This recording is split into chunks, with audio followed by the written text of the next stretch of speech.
Hello दोस्तों, आप सभी का स्वागत है मैस्ट्रो इन्वेस्टर पे।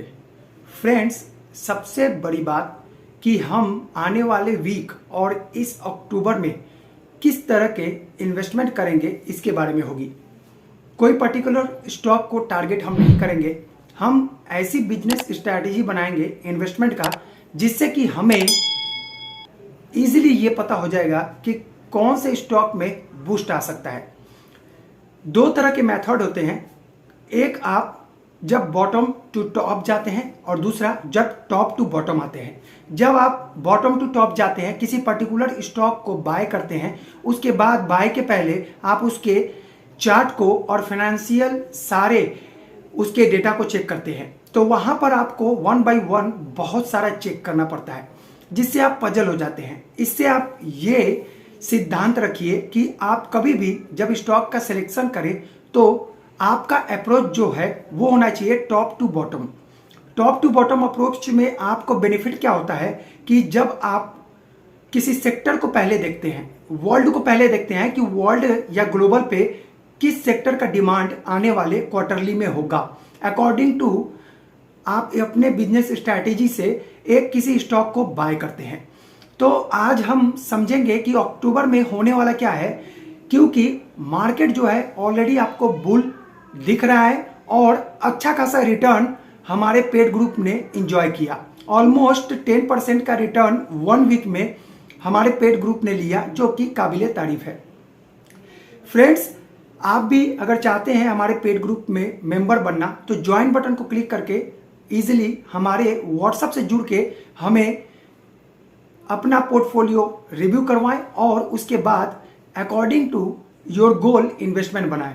आज हम चलेंगे और जानेंगे, सबसे पहला जो न्यूज़ है कि रिलायंस न्यू एनर्जी सोलर जो 40% स्टेक बाय की है स्टर्लिन एंड विल्सन कंपनी की। तो ये एक बहुत बड़ा न्यूज़ है। हो सकता है कल आपको रिलायंस इंडस्ट्री में एक और 2 से 3% का गेन दिख सकता है, तो वहां पर अपना पोजीशन ले सकते हैं। फ्रेंड्स, वो दिन आ गया है जब आप इंफ्रास्ट्रक्चर की तरफ ज़्यादा ध्यान दें। बात यहाँ पर यह है कि इंडिया का जो करेंट सिनेरियो देखें तो ये बनने जा रहा है manufacturing hub. According to our present scenario हम कह सकते हैं कि आने वाले दिनों में इंडिया एक मैन्युफैक्चरिंग हब बन के उभरेगा वर्ल्ड के सामने। तो इस वक्त हमें सबसे ज्यादा जो गवर्नमेंट को फोकस करना है वो ट्रांसपोर्टेशन पे फोकस है। आपको पता है किसी कंट्री के डेवलप होने के लिए ट्रांसपोर्ट का अति आवश्यक है कि उच्च कोटि का हो, सबसे हायर लेवल का ट्रांसपोर्ट फैसिलिटी हो, क्योंकि जैसे बिजनेस को कैश फ्लो की रिक्वायरमेंट होती है, सिमिलरली कंट्री को अच्छे ट्रांसपोर्ट की रिक्वायरमेंट होती है।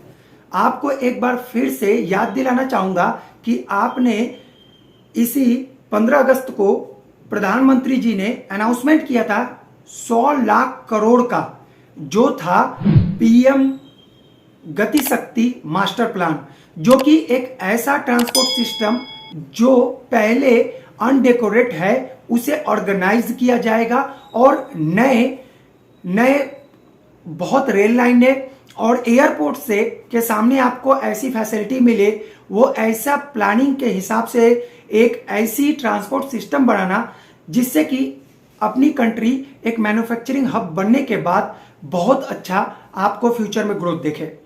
तो ये जब आपको पता चल गया कि 13 अक्टूबर बुधवार को इसका पूरा खुलासा होगा कि कहां कहां पर क्या क्या ये मैन्युफैक्चरिंग हब तैयार होगा, और इससे सबसे बड़ी बात कि इकोनॉमिक जोन बनेंगे, क्योंकि जब आप देखेंगे कि नए नए जगहों पर मैन्युफैक्चरिंग हब तैयार होगा तो नए नए इंडिया में नए नए इकोनॉमिक जोन भी बन के उभरेंगे और उससे हमारा बिजनेस जो है बहुत ज्यादा ग्रोथ करेगा। साथ ही साथ अनएम्प्लॉयमेंट जो है वो कम से कम होगा और नए नए युवाओं को रोजगार भी मिलेगा।